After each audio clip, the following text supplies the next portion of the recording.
I can't let nothing get in my way. I know you hear me when I pray. I know that I'm not perfect, yeah, I make mistakes. I need you to be there for me every step of the way, yeah, cause there's a blessing with my name on it. Hey, you know that I need it, Lord. Show me how to get it, Lord. I'm barely eating, Lord. Trying to feed my people, Lord, yeah, cause there's a blessing with my name on it. Ooh, hey, you know I receive it, yeah, I believe that, yeah, yeah. This year will be my year. I claim, hey, yeah, I claim. Oh, oh, oh, yeah, yeah. This year will be my year. I claim it, yeah, I claim it. This year will be my year. I've been putting work in, yeah, trying to make my dreams come true. I know I get impatient, my family and my babies, they waiting on me to come through. Pressure on every level, issues I got several, trying not to settle. I wanna be successful, I can't be a failure, but it get kinda hard trying to keep it all together. There's a blessing with my name on it. You know that I need it, Lord. Show me how to get it, Lord. I'm barely eating, Lord. Trying to be my people, Lord. There's a blessing with my name on it. Hey, you know I receive it, yeah, I believe it, yeah, yeah. This year will be my year. Hey, good morning. Good morning. Yes. Happy Friday. Welcome to the Empowered Morning Show. Listen, I don't know if y'all know about it, but this is the day that we are about to celebrate. So I'm going to throw it on over to my girl Terry so she can tell you what's going on. Listen, y'all. Listen, first of all, good morning, everybody. Happy, fabulous Friday, y'all. You already know that today is the day that the Lord has made, and we are rejoicing and we are glad in it. But y'all, I just have one thing to say. I got one thing to say, y'all. One thing to say. What I'm going to say is this. Hold up. Wait a minute. We got to put some power in it because, y'all, guess what? It is our girl, Coach P. Angela Jones's birthday. The big 42 today. It's your birthday. So y'all, we are singing happy birthday, okay? Y'all put it in the chat. Make sure y'all hype her up because y'all know how much we love P. Angela Jones. So y'all put it in the comments. It's her birthday. It's her birthday. It's her birthday. It's her birthday. It's her birthday. Birthday's going. Y'all, we are extra hype. Y'all know we already turned up to the max on the Empowered Morning Show. But we're gonna be extra turned today, okay? Because it is a birthday, y'all, and y'all know how we feel about birthdays around here. So, Coach P. Angela Jones, I'm about to turn it over to you, girl. Happy birthday! Happy birthday! Listen, ladies, thank you so much. And can I just say, I'm glad to be here. I'm glad to be in the building, okay? Y'all know it's been a challenge, but God said, oh, not on this day. Not on this day. I'll make sure some things open up for you on this day. So listen, it's my birthday, but I still need to know what you're working with. What are you sipping on today? Now, I don't know if you've seen the Time 100 list, but baby, some of my favorite ladies are on that Time 100 list. Two of them in particular, Pinky Cole. Now, listen, I've loved Pinky Cole since her hair was not pink, okay? There was a time when her hair was not pink, and I've loved her that long. She's a CEO of Slutty Vegan, and she is on the Time 100. In addition to her, my other favorite person, Sarah Jakes Roberts, is in the Time 100. The Time 100 highlights people who are coming up next, people who have next in their spirit. They're carrying next in their belly. I said, you know what, God? Today we're sipping on that we're next. Not just they're next, but we're next. So if you are watching this broadcast, sis, bro, you're next. And your next is right now. So today is my birthday, but it's also the first day of the Jewish holiday, Rosh Hashanah. And this year, listen, I don't know how my birthday ended up on Rosh Hashanah this year. Listen, I'm just thanking God for it, because the theme and the undercurrent of the Jewish New Year this year is open doors. Listen, if you need an open door, today is your day. This is the beginning of a season of openness. And I am just so grateful to be here today, to be listening with you, to be participating with you. So if you are watching this broadcast, you can hear me, you can see me, then I need you to share it, because you are the catalyst to an open door. You are the connection to someone else's openness. You can be used right now to open up someone's mind, eyesight, thought pattern. You can help them create a new path by giving them new information on this new day. But listen, we have some financial wellness tips from our girl Marcia, so just stay right here. Good morning. Marshall Weeks here with you on Financial Friday. Do we really believe God loves us, or are we too focused on how much we love God? Deuteronomy 31:8 tells us God will never leave us nor forsake us, meaning he will never leave us physically or neglect us emotionally. He is concerned about our physical, mental, and emotional health. So why are we distracted by short-term financial problems when we serve a long-term, permanent, solutions-oriented God? Did we reach out to him first before we borrowed the money? Did we give him the opportunity to whisper in one of his angels' ears to sponsor us or pay for us? Did we discuss the job offer with him, or did we jump at the opportunity to make an extra $2 an hour doing double the work when he gave us the business idea, wanting to grow and stretch us, fine-tune our self-discipline so we could handle the multi-million-dollar dynasty and be his channel to bless others on their life journey? How quickly are we to say without saying, "I got this, God. Let me call you back"? Then when we realize our limited vision and short-term solution cause some long-term problems. Let us not grow tired of seeking him on every financial decision, and let us never forget that our focus should always be on how much he loves us. So when our back is up against the wall, we know we have a Father who will always cause us to triumph on the other side of the challenge. We need to consider it pure joy to go through God's process on the way to financial blessings, rather than to suffer the consequences of a bad financial decision. You've been empowered because you should prosper. Okay, first of all, mic check 1 2 1 2. Can y'all hear me? Yes. Can you see me? Excellent. Y'all, again, welcome to our show. If you were just tuning in, this is the Empower Morning Show. Thank you so much for being here. Make sure you like, share, and tag some folks in this broadcast. We love to talk in the comments here on the Empower Morning Show, so make sure you talk it up in the comments. Again, we are celebrating our girl, 1/5 of the amazing Fab Five, the Empowered Morning Show, Coach P. Angela Jones, for her birthday, y'all. So we are all the way turned up today. But it's also a special day because we have a very special guest, y'all. I am super excited about this guest.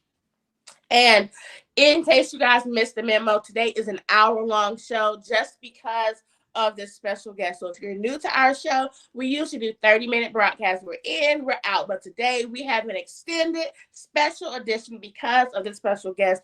Y'all, he has an incredible story. I can't wait for him to talk a little bit about his story today. And I'm sure he can't give the full scope in the time that we have, but he's going to give us enough, okay? And then if not, y'all know how we do. We're going to bring him back for round 2.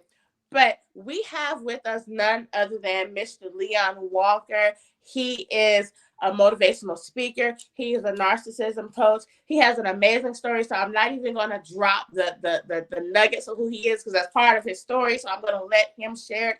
But I do want to say, if you are not familiar with Leon Walker, well, 1, you're about to get real familiar, but 2, you need to go follow him after this broadcast. And if you happen to have a second device right there, go follow him right now. Don't leave the broadcast though. So if you only have the one device, wait till after the show. But if you have the second one there, go follow him right now. He is at Leon Walker Jr. on all social media. He's on TikTok. He's on Facebook. He's on YouTube. He's on Instagram. And y'all, he is making waves because he shares his story and he is very transparent.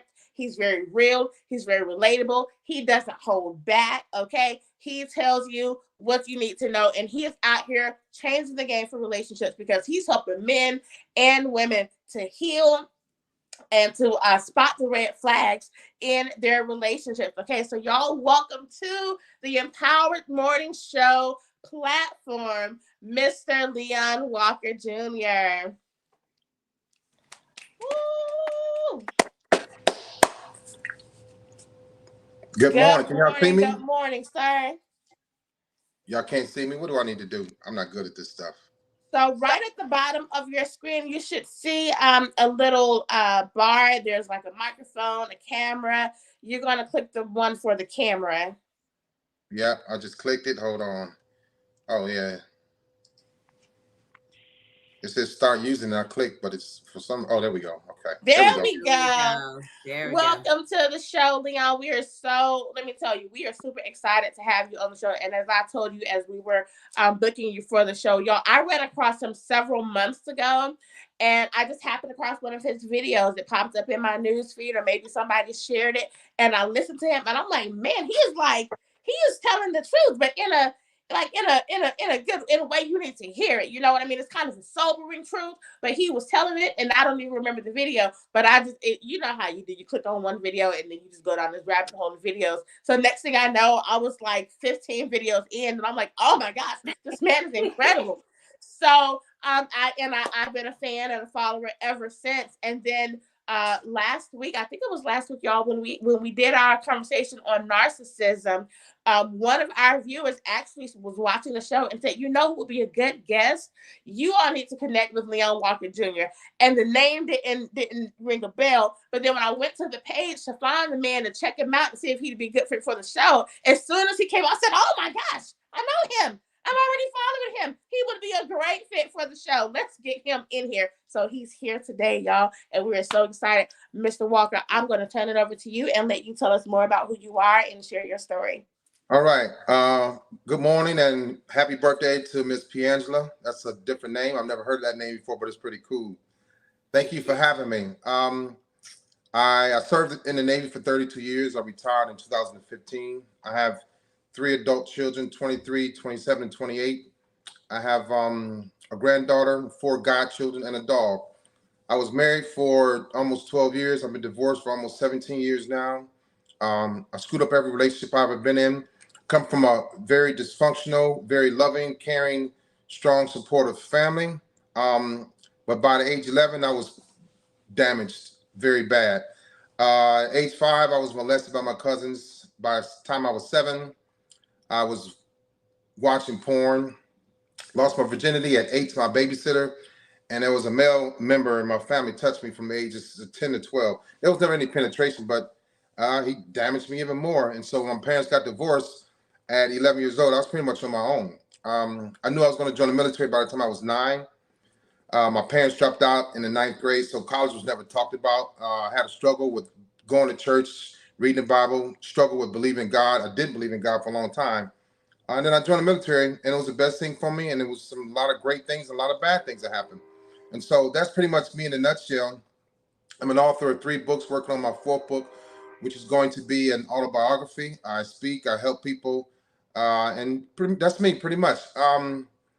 Narcissism starts in the childhood based on neglect and abuse. I didn't even know that I was neglected or abused until I was 46.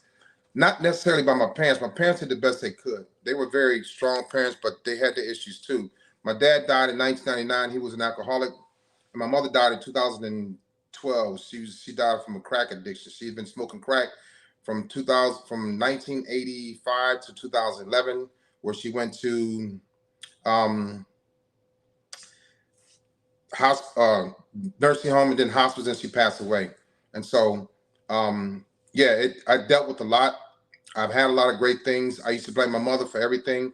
And so from that point on, I learned to blame my mother, which learned to blame women for everything in my life.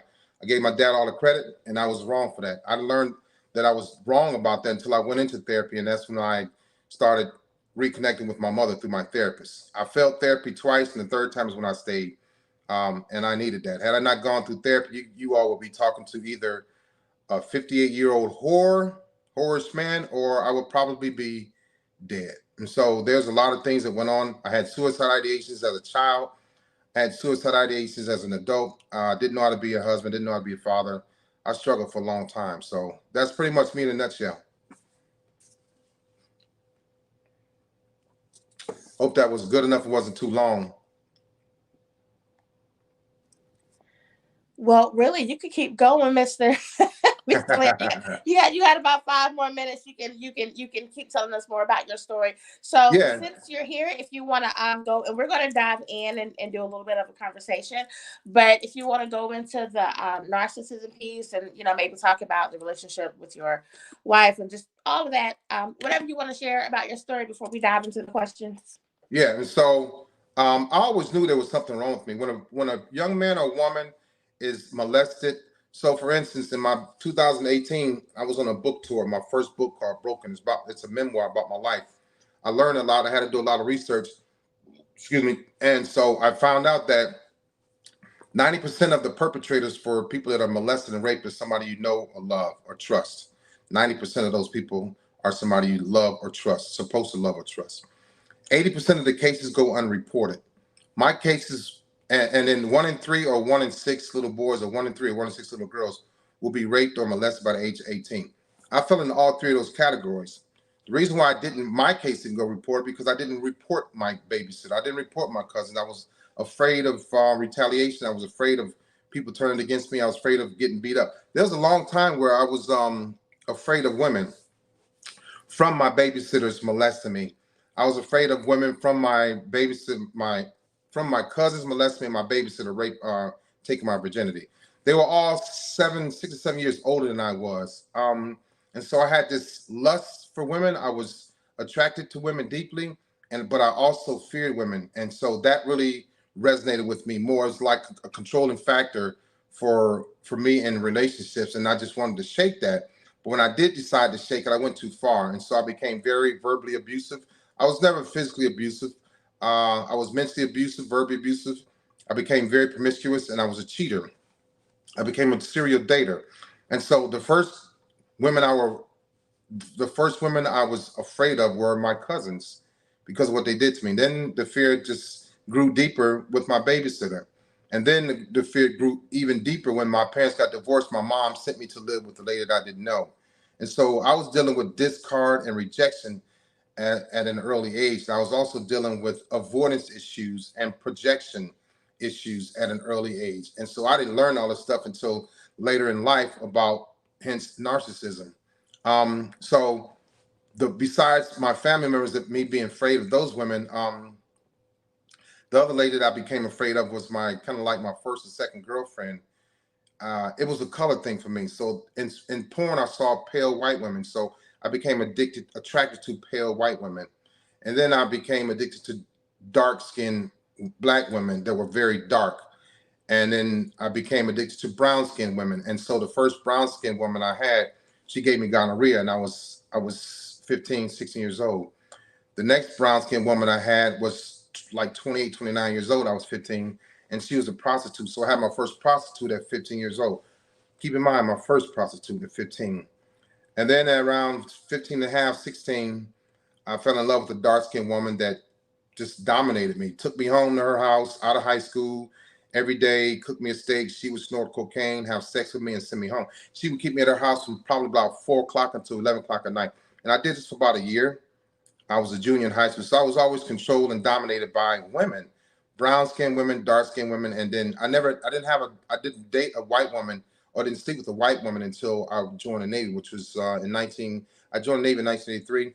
And the first time I met a white woman and slept with a white woman was in Australia. And so it was just a host of mind shifts with me, from my dysfunctional childhood to my parents' divorce to the type of women I was attracted to and the ones that I saw. And so I got tired of being dominated by women. And I said, I got to change this. And then when I changed it, I was already suppressing love, and I already lacked empathy. And it was just like a fear factor for me. So that fear became anger, and anger became what I wanted as to control and dominate women. And so the love was gone, empathy was gone. And so hence narcissism. I developed that over a period of years. So it starts in the childhood, and you can either get help. I should have been in therapy as a child, but instead I went within myself.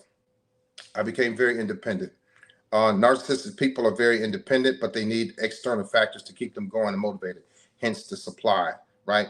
Excessive women for me, and for women that are narcissistic, excessive men for them. That grandiose mindset, that attention craving, that need to be overbearing, outgoing, self-centered, egotistical, arrogant, cocky. And so that was me in a nutshell. And it consumed me, and I enjoyed it, and that's who I become. And so this is why people say it's so hard for narcissistic people to change. It's impossible. It's not impossible. It's hard, because why do I want to change who I become? You think I want to go back to that broken little boy?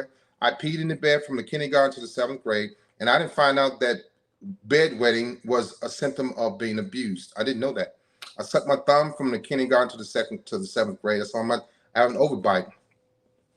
I was scared of girls. I was scared of the dark. I had low self-esteem. I didn't have any confidence. So the man that you're talking to now today is a very strong, outgoing, outwardly over the top, overbearing type of guy. But that broken little boy is still in me. But I understand who he is now. So I fought not going back to being broken, dysfunctional, abused, beat up, left out, left behind, called names, being stupid, dumb. I refuse to go back to that little boy. So that's why it's hard for people to change when we ultimately become somebody that we want people to like and love and admire.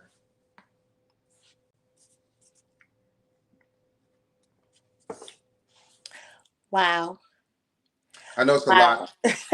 No, look, it was a lot. But did I not tell you all that he has such an incredible story? And I promise this is like just a little tidbit. But when you watch the videos and things, and just kind of over a period of time, he talks about his story and who he is and just things like that.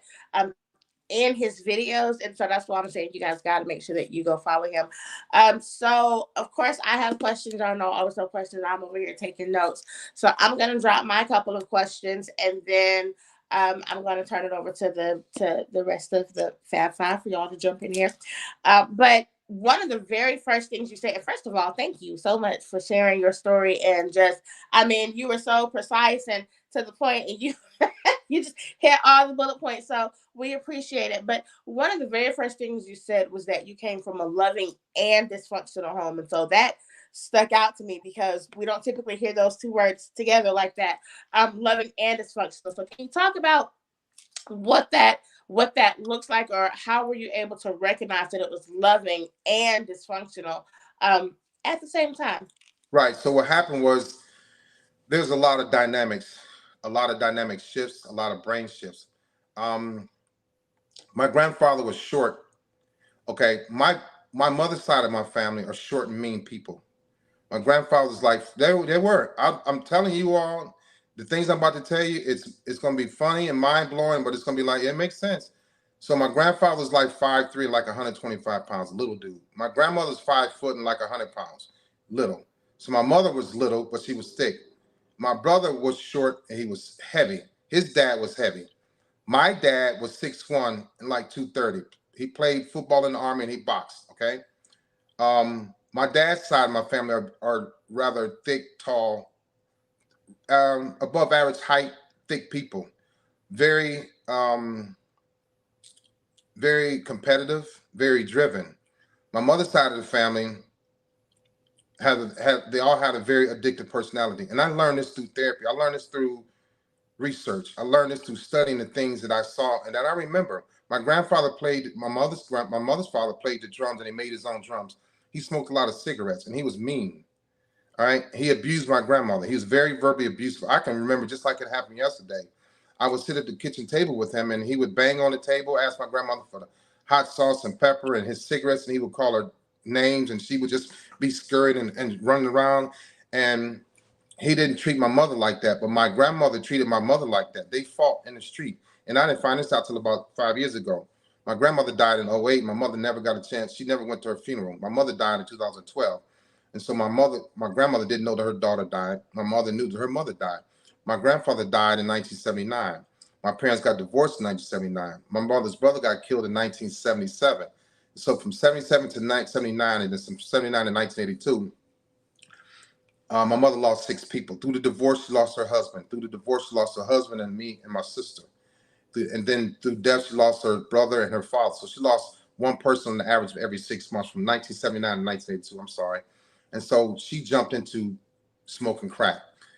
My mother's brother was the one that was touching me. And so, I remember exactly what happened. And then when he got murdered, to me it was funny. So I learned he left me with a gift of lacking empathy. That those things happen in the childhood. We want to talk about why they happen, because when I was being molested, when I was being touched by him, I couldn't take up or defend myself. So I developed anger issues. He was bigger than me. He was older than me. Everybody that touched me, everybody that abused me, were bigger than me, taller than me, older than me. And so back to my family dynamics. My dad was very extreme. My mother had a very addictive personality. My dad had a very extreme personality. So everything he did was over the top, overbearing. Those are traits, narcissistic traits that I have as well. I'm addicted. I have a very addictive personality. I have a very extreme personality. So if when I'm doing something, whether it's cheating, whether it's porn, whether it's drinking, this is Leon before therapy, I go all in, and I don't have a care in the world about anything or anyone except for what I want right then. If it's 3 women, I want 3 women. If it's alcohol, it's alcohol. If it's porn, it's porn. And at that time, nobody matters but me and what I want. And so that's including my children. So when women say, how can he just wake up and leave? How could he cheat? And how could he not come back and see his kids? I hear it all the time. They don't care at that moment. Their mind is extreme and addictive. That's what they want at that time.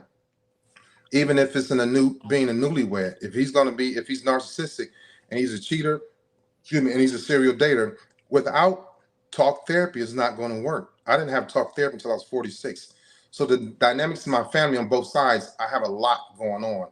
I was in the middle of all of that. I'm the only one of my brothers and sisters on my father's side. I'm the only one, well, both, but my brother and my sister don't have any kids. They weren't never married. My sister's 57 and my brother's like 65. My other brother's 63. But my brother and sister that I've lived with don't have kids and never been married. I was the only one that tried. So I didn't have any morals. I didn't have any standards when it came to being a husband.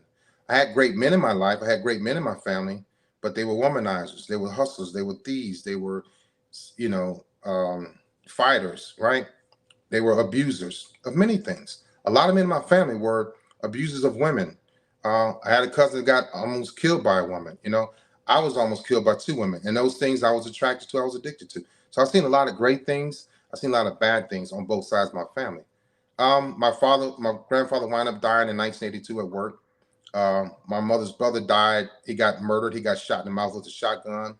My grandmother died of an aneurysm and dementia. My father died as an alcoholic in 1999. My mother passed away in 2012 from crack addict. So I had a lot going on. Hence the narcissism, the lack of empathy, not wanting to love, avoidance, rejection, projection, dejection, deceiving, lying, ghosting, gaslighting, cheating. I had it all. So there was no way I was going to wind up being an empath. It just wasn't in the cards for me. And so I became Leon. I became narcissistic, and that's what I wrapped my mind around. That was my success. Wow. Everybody in the comments is saying thank you so much for being transparent. Thank you for sharing your story. So as I told y'all, it really is a powerful story. And I think the powerful part of it is the overcoming. And, as you talked about now, which one of the things I'm going to talk about in a second. But my other question was about the serial dating, because I'm sure a lot of people's antennas went up when you talked about serial dating, because a lot of people do date serially. I am not one of them, but there are people who, like, hey, I'm just going to date everybody to somebody seems to be the right one. And so, but you mentioned that that was an issue for you. So can you talk more about that and why that was And not so the right idea? serial dating came from my first love with my cousins. And so that's why love to me was such a um, dysfunctional, distracting type of thing, something I didn't want. So that's where I felt love from. I felt love from my mother, because she was my first dear mother. I was a Cub Scout. She took me to the swimming pool. She took me to football practice. My dad worked at Ford, so he was gone a lot, and he drank a lot. And I was afraid of my dad. Every time my dad come home from age 4 to 11, I'd pee on myself. Um, it, it was there was a lot going on. So what was the question again? I lost train of thought. Yeah, no problem. So the question is about being a serial dater. Okay. And so it started off with I started off with being promiscuous by virtue of women molesting me. So my cousins were my first love. My babysitter was my second love. And to me, it was like I had 3 women. That's hard to believe, but that's what I thought. And so, and then, okay, here's something else. My my brother, my mother's bedroom was adjacent to the bathroom. And everything I'm telling y'all is so vivid. It's like I have to relive it because it's there. It never goes away. The bathroom was adjacent to my mother's bedroom. So my brother drilled a hole right at like toilet level. And every Friday night, my mother and father would have these parties. And the women would come upstairs and, y'all go in the bathroom, you adjust your bra, you put on makeup, you swing your hair around, you help each other, whatever. Use the restroom. And I would sit at that glory hole for hours and watch the women come in.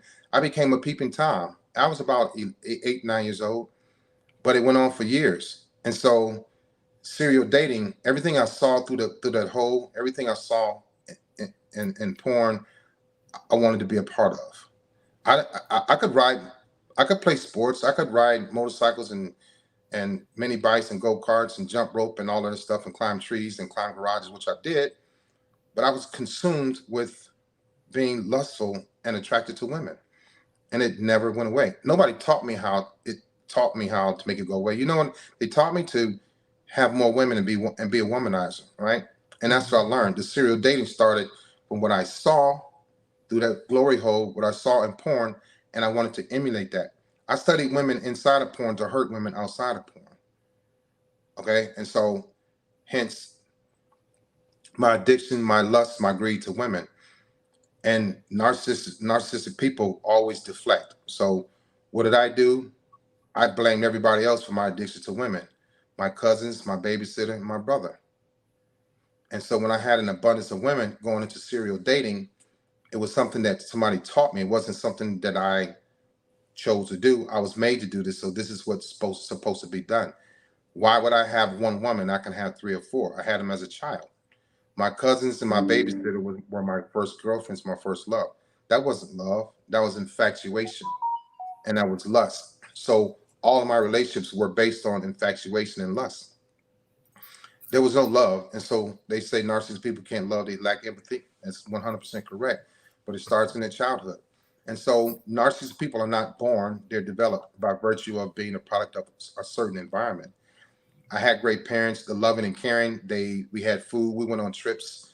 My dad was a provider and protector, but my parents fought. That's the dysfunction part. We had good Christmases. That was the loving part. My parents fought. My grandmother and mother fought during Christmas.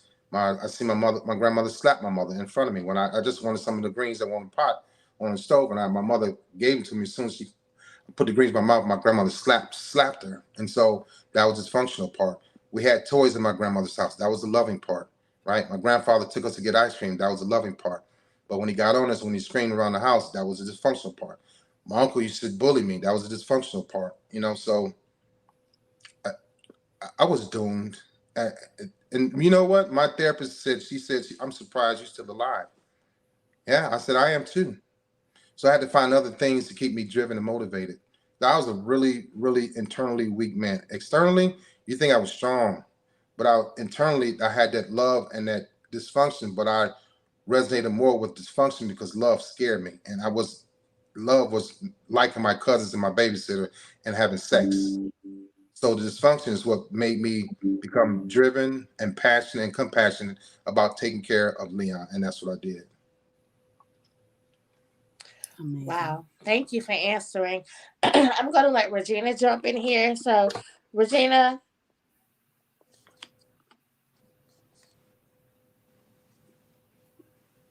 Hello, can y'all hear me? Yes. Yes. Okay, how you doing? I appreciate your transparency. I really do. I appreciate your honesty. It's amazing when you could actually sit behind this camera and tell your story so fluently, knowing that the trauma that you went through. It is a sign of strength, even though the brokenness that you had to go through. I love your story, even though, and it sounds as like maybe not the right word to say, but I love your story because a lot of people need to hear these traumatic things, that even in our worst traumatic things, that there's something in our mind that if we could over conquer those things and still be able to tell the story. You, my friend, you was gifted with this traumatic trauma, so you could be a blessing to a lot of people, because a lot of people need to hear this. And a lot of people need to be healed from this, and they don't understand. It's just a gift that the Most High God gave you to understand it and be able to come out and walk in it and be able to tell the story and not be broken and not been here. I understand your story because your story sounds really familiar. So I give all my hats off to you, because you know what? We're one of the few that can still stand here and have a sound mind. All right. Yeah. Does that make sense to you, brother? Does that make Yes. sense to you? Yes, Right. it does. Because when you said you disconnect, you had to disconnect, because if you didn't disconnect, you wouldn't be sitting here. Right. That's true. 100%. So I appreciate your honesty. I appreciate your truth.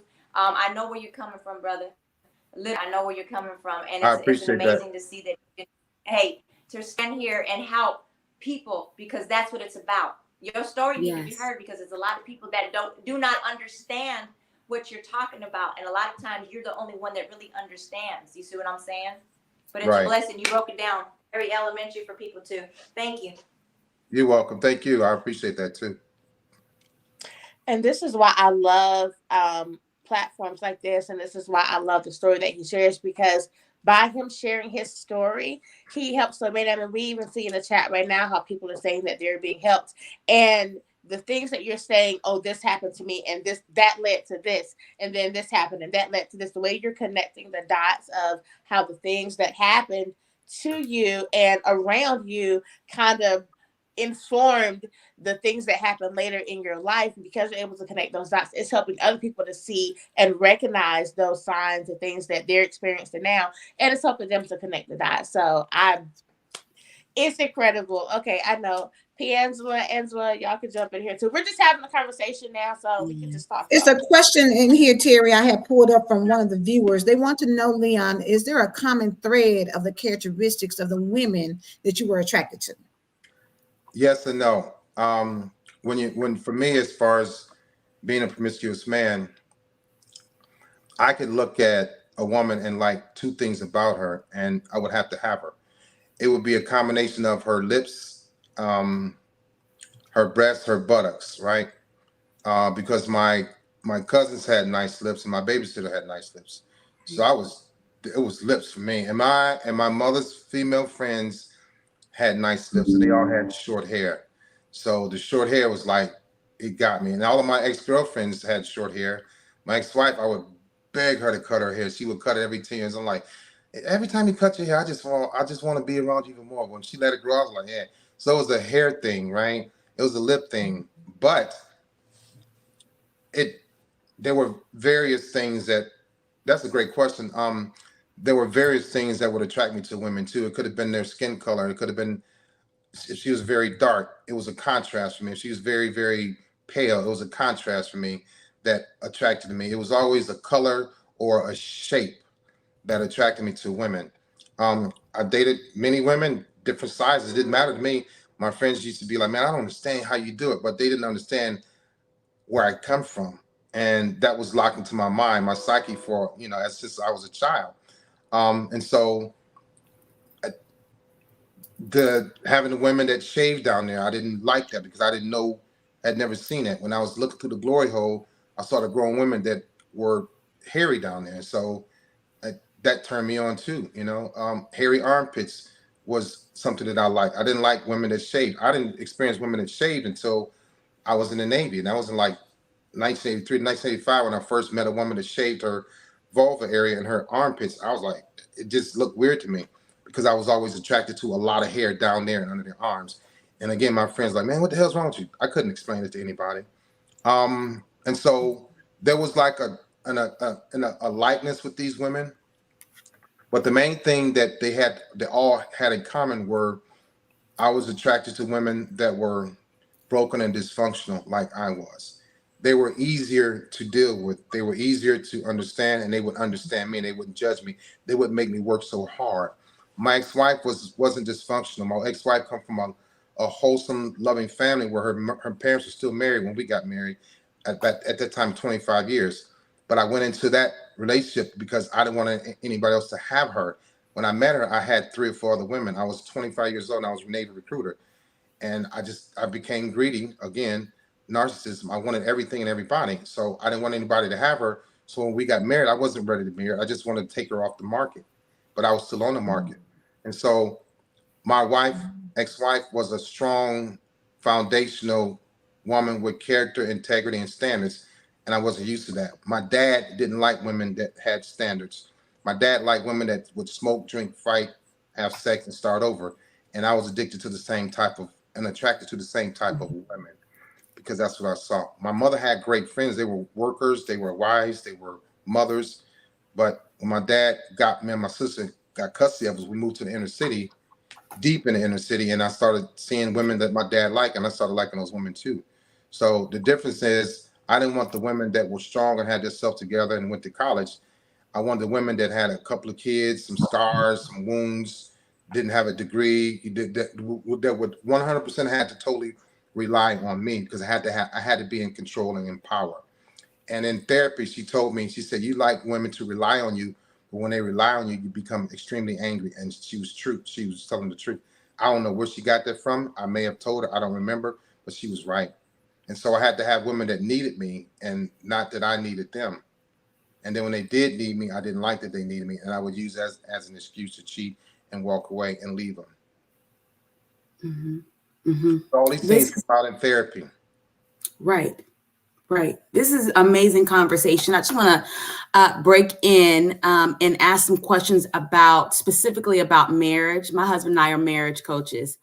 And I would like to know how narcissism showed up in your marriage. You said you have an ex-wife, so you're no longer married. Is that correct? Right. That's correct. Okay. And then if you could talk about that, and then also, are you dating now? And what does that look like now? So marriage, and then where you're at now. So marriage was tough for me because I didn't know what a husband was supposed to be. I saw my dad buy, protect, provide. I saw my dad do that. And so I could provide and protect. But when it came to loving and holding hands and cuddling, no, I didn't know. I didn't know how to do any of that. I wasn't aware of it. It didn't sit well with me. I was uncomfortable when women wanted to cuddle. It's like, man, look, can we cuddle? That was like a task for me. It's like cuddle, hold. And I felt when a woman wanted to hold hands, I was like, I felt smothered. Didn't like it. So my wife suffered. The skin is the largest organ of the body, right? The skin is the largest organ there is, organ. And I starved a lot of women because I wasn't a touchy-feely type dude. It was like, kiss, let me touch you, let me grab, go have sex, and it's it. It wasn't no love making. I wasn't about that. That was too deep for me. That was too much of a deep connection. I was afraid of that. I was like, oh no, we're not the love making. And when women say, man, I love you, I had a lot of women tell me they love me. I'm like, don't tell me you love me, because if you do, I'm gonna leave. And I want to leave. I walked away from a lot of women. But the marriage part, I didn't know how to be married. I didn't have a clue. My brother was married. My other brother was never married. My uncles were married. Some weren't married. They were cheating men in my family. I never knew of cheating women in my family. I'm not saying they didn't cheat, but it was always the men. And so, cool, that's what we do. We get married, we still cheat, or we don't get married and we womanize. So marriage was a struggle for me. I didn't know about vows. I didn't know about holy matrimony. I didn't know about, till death do us part. None of that. It didn't matter to me. I lost my marriage, my vision of marriage when my parents got divorced. But again, like I said, I wanted to keep her, so I married her just so would nobody else get her. She's a pretty lady, beautiful hair, nice lips, nice breasts, at a degree, didn't have a lot of bodies. I didn't deserve her at all. Dating now, I'm not dating now. I have a lot going on. I stay busy. I'm ready to date. I'm capable of dating. I'm mentally healthy, ready to date. I understand myself a lot more. I'm a lot fair now, more fair than I was ever in my life. I'm more patient. I'm more understanding. I don't react. I don't act. Because my therapy told me I was in therapy from 2014, 2015. It's like, you need to stop dating for a little while. And I was like, what? That's like telling me to stop eating chicken wings. I can't do that, but I needed to because I was always going from one relationship to the next and taking my baggage from that relationship to the next relationship and expecting. It was insanity. I was the same. I was with different women expecting the same outcome or a different outcome, doing the same thing over and expecting a different outcome. But I was the same person. I wasn't changed. I wasn't different. I wasn't any different. So dating, yes, I'm capable. I'm able. I want to date. I want to be exclusive. I don't want that being promiscuous anymore. I don't like cheating. I don't want to lie. I don't want any of that. When I was doing all those things, it was easy for me to be that person because that's who I was. That's what felt better. That's what felt safer for me. To cheat, to lie, to fake, to gaslight, to ghost, to give the silent treatment. That felt powerful to me. Mm-hmm. To love a woman, to hold a woman, to caress a woman, to cuddle with a woman, I felt very, very vulnerable, and I didn't like it. Mm-hmm. I could get women, but I couldn't keep them. That's right. Thank you. So let me ask you a question. I know that in everything you're talking about, you said you really started therapy late. What was the thing that made you decide it's time for me to go and talk to somebody? So I always knew there was something wrong with me. My PTSD started in 1987, but it wasn't found until 2018. So I was reckless through my whole military career. And didn't care because the first 10 years is you smoke, you drink, you fight, you womanize, and you go to work and you start over. I was like, cool. Everything associated with PTSD, anger, can't sleep, blowing up, getting mad with people, nightmares, all that associated with PTSD, that was my norm. Anything outside of that was abnormal to me, but it should have been normal. And so what was the question again? I'm sorry. That happens every now and then to me. That's fine. I was asking what prompted you to go ahead and seek out therapy. There we go. And so there was an event that happened. When you all get a chance, look up the USS Stark. USS Stark. There was a bombing on a ship in 1987, and 37 men were killed. And I was 22 years old. With my fire party, we had to go over there and rescue the ship. We saved the ship, but the men were dead. So we found heads and fingers and feet. And that started my PTSD. And I didn't know how bad off I was until 2018 when I felt like I was losing my mind. I went back into the hospital. But anyway, my first time talking to a psychotherapist, I don't even know why I went to the office. I remember it was 2014, but I don't know who sent me. Somebody sent me. When you're in the military, you're held accountable. When you're told to go through anger management classes, you have to go. If it's 16 weeks, you have to go and you have to finish. You have to complete it. If you don't, you get in trouble. When you're going through when you're going through drug abuse class, which I didn't have problem with drugs. When you're going to alcohol abuse class, when you're going to domestic violence for anger issues classes, you have to complete those courses and classes. In the military, you're held accountable. When I started therapy, I walked in and walked out with a psychotherapist. When I went back to psychiatrist, I walked in and walked out. And every time you walk in, walk out, they report it to your command, your job, your boss. So every time I would go back to work, they go, hey, we got an email from Dr. So-and-so said you came over there with a bad attitude, you left. I'm like, you can't get away from it. In the civilian world, you don't have to go, or you go and walk out. They don't care. Nobody's going to report it. You're not held accountable. And so through other people noticing there was something wrong with me, maybe somebody called on me. I don't know, but I went and I went and I left and I left and I went back. And then when I walked into the third psychiatrist's office, she said, "I'm not going to hurt you, Mr. Walker." And I was like, So those other ladies that were psychiatrists and psychotherapists, and this lady was a psychotherapist, when I walked into their office, they didn't say anything to me. I needed help, but I knew I needed help. And I was begging, I was crying for help silently, but they didn't. They just like, okay, hey, come in, fill out this paper. Like they didn't care. So I'm like, you know what? I'm gonna show y'all how not to care. I was very rude. I was very disrespectful in the office, and I would walk out just so that I can piss them off on purpose. And I knew after the second time they're gonna call my job, and they did. So the third time I said, let me try to work on this. Let me see if Leon can get better. Let me see if I can change my way. Because I was, trust and believe, I was extremely happy with who I was. As dysfunctional as I was still getting promoted, awarded, and rewarded. I was making $120,000 a year. I was leading a lot of people. To me, there was nothing wrong with me. But my wife, ex-wife was unhappy. My ex-girlfriend was unhappy. My kids were unhappy. My kids feared me. So I was like, you know what? Let me go on and sit down with this little 4', 11-inch, 120-pound white lady. Let me see what she can do with me. And she got to me. She said, "I'm not going to hurt you." And I was like, well, what made you say that? She said, "Because you came here, I can see it all over your face. You afraid to let go. You're afraid to let your guard down. Well, we're going to talk, and I'm going to have you in here for a while because," and later on she said, "you need intensive inpatient care." And I was like, what the hell is that? I don't know what the hell that is. You're going to be in here for a while, And so that's when it started. And then when I started liking her, she was approachable. When I felt comfortable and I didn't feel disrespected, I was like, all right, I'm going to give you Leon then. I'm going to tell you what Leon is all about. And then it started, and I got more and more comfortable with her, and that was it.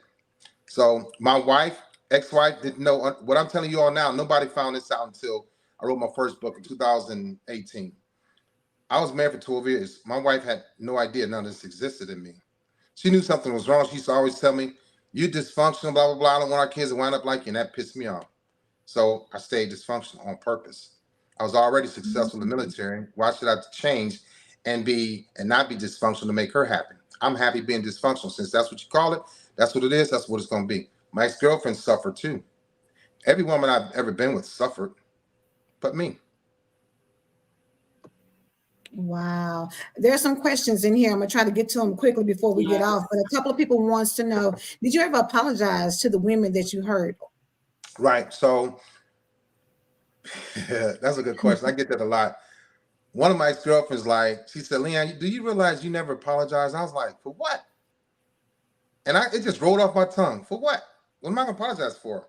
Whatever I said to you is your fault. Whatever I did to you is your fault. She clearly said, "You never apologized." This was years after we broke up. And I was like, "Really?" She said, "No, you don't remember. Do you ever remember apologizing to me?" I was like, "Nope." You know what, ladies? I could not fix myself. I could not fix my mouth to say I was sorry.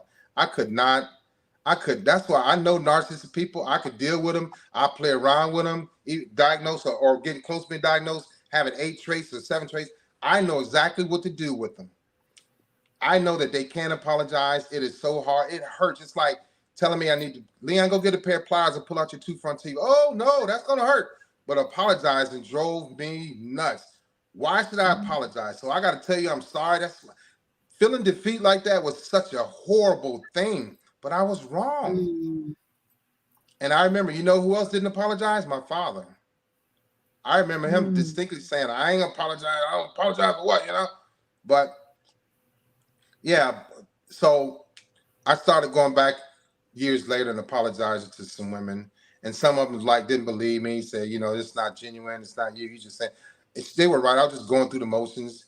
But now I can sit down and listen. So here's the thing with me. It depends on how you approach me. Narcissism, it just doesn't go away. This is who I am. But I can manage it and regulate my emotions, feelings, and my anger and how I respond. But I also demand a certain level of respect too. But I have to give that to get that. And so some women approach me in a different way. And instead of me blowing up and calling names, I'll just say, "Okay, well, we can't have this kind." I'm more polite, But to answer your question, I did apologize. I saw my ex-girlfriend from 1991 last week, and we laughed and talked about the way I used to be and all this stuff. And it's funny now. It wasn't funny then. So yeah, I've apologized. I probably still owe not just the women, but some of the men that I led in the Navy. I've been calling and apologize. I haven't done it in a few months, but I started reaching out to them too. Yeah. Very good. Very good. And I know there was one other question, Sparkle, who is actually the other part of the Fab Five. She asked, how do you advise other men to get therapy? So if you could just hit that real quick. I know we're almost out of time, but that's an important question. Yeah. Don't be afraid of the truth. That's the thing with these men. They don't want to hear it.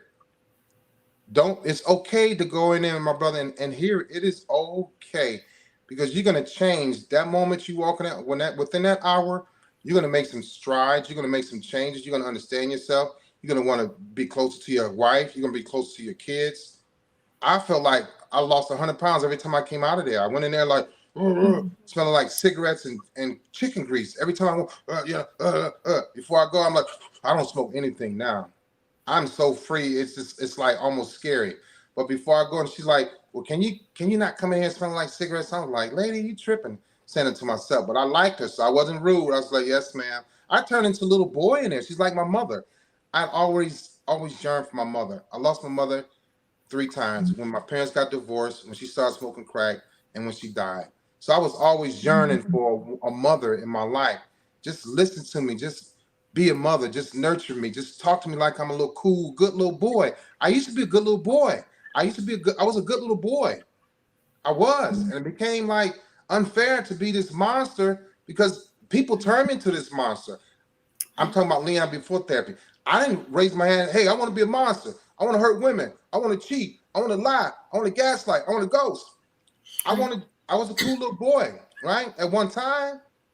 And then when I started getting tired of it, I'm like, oh, that little boy gone. Now y'all gonna see. And so that's how I went through life, but therapy is it's the best thing that ever happened to me because in therapy, I was able to reconnect with my mother and she had been dead for a year at that time. I went into therapy. My mother died in 2012. In 2013, I had a heart attack. In 2014, I went into rehab, January, and the same month I started NPD therapy. So I had a very heavy heart. I had a very dysfunctional mind at 46 years old. And I was still pushing, but I was still holding on to that broken little boy that was defeated, that was bullied, that was molested, that was taken advantage of, right? That was dysfunctional, that was broken, that was given up, that was discarded. I was still holding on to him because I had anger. And so in therapy, she said, Mr. Walker, next week, we're going to talk about forgiveness. And I was like, forgive who? I hadn't let go of my anger from my childhood from age 5 until 46. I had that anger for 41 years.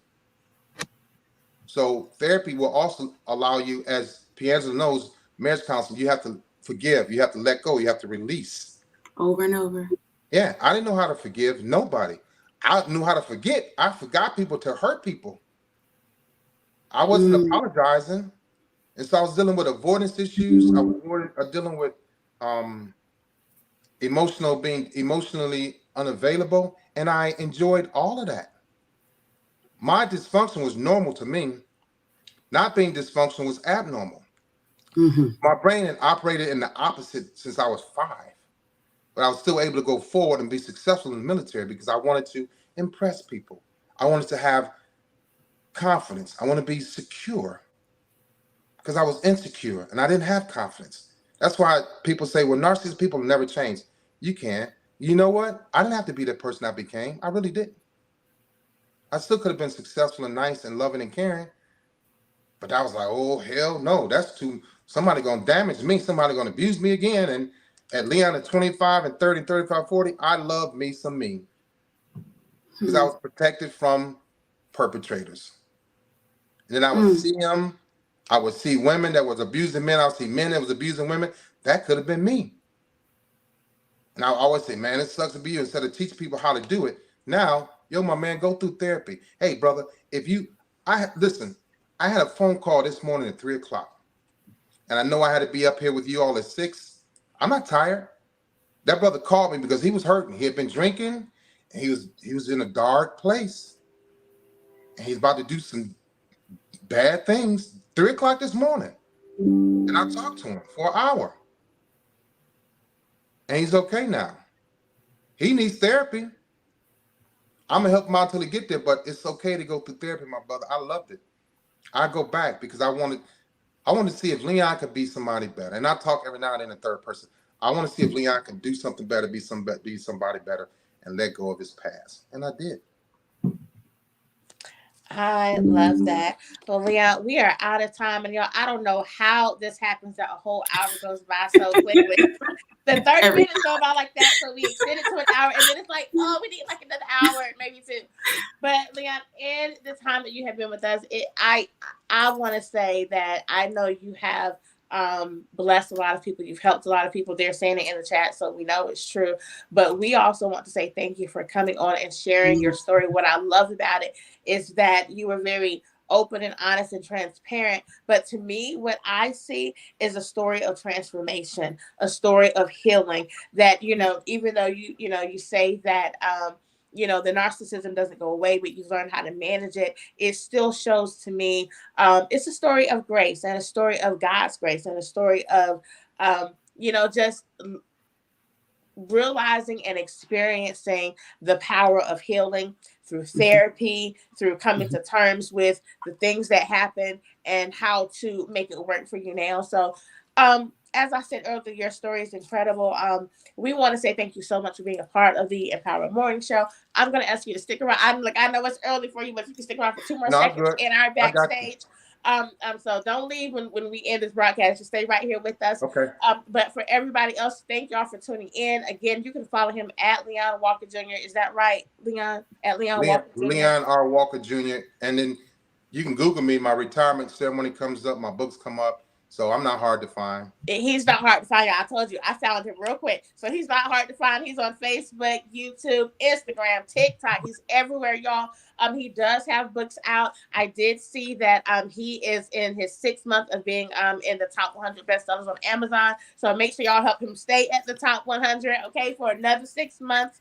Anyway, Leon, thank you so much for being part of the show. We're a little bit over time, but we're going to go ahead and close out in prayer. But I do want, again, to say thank you so much for coming to be a part of the show. You have been a tremendous blessing to all of us here at the Empowered Morning Show today. P. Angela, happy birthday again, my dear. We hope that you go and do some amazing, great things. We know that you have an announcement that you have been talking about all week long that you are ready to share with the world. So y'all look out for her announcement later today. Make sure you're connected to her. Make sure you are connected to Leon R. Walker Jr. on all social media. And we're going to go ahead and close out in prayer. Lord, we thank you for this day. We thank you for this time together, Lord God. And we pray that through this broadcast, Lord, that somebody's eyes were open, somebody's mind was alerted, and somebody's heart was healed, Lord God. We thank you that we know even through the airwaves, Lord, you are able to provide healing. And so we thank you for that, Lord God. And we pray that as we go throughout our weekend, Lord, that you will protect, cover, heal, and do all the things you do so well, Lord God. And we thank you for being such an amazing, good Father. In Jesus' name we pray. Amen. Y'all go have an amazing weekend. We'll see you right back here on Monday, 7 a.m. Eastern Standard Time for the Empowered Morning Show. Y'all have a great weekend. I'll be right here. I claim it. This year will be my year. This year will be my year. I claim it. I really believe it in my heart. This year will be my year. I claim it, yeah. I claim it, I claim it, I claim it, I claim it, I claim it, yeah. I claim it, I claim it, I claim it, I claim it, I claim it, I claim it, I claim it, yeah. I claim it, I claim it.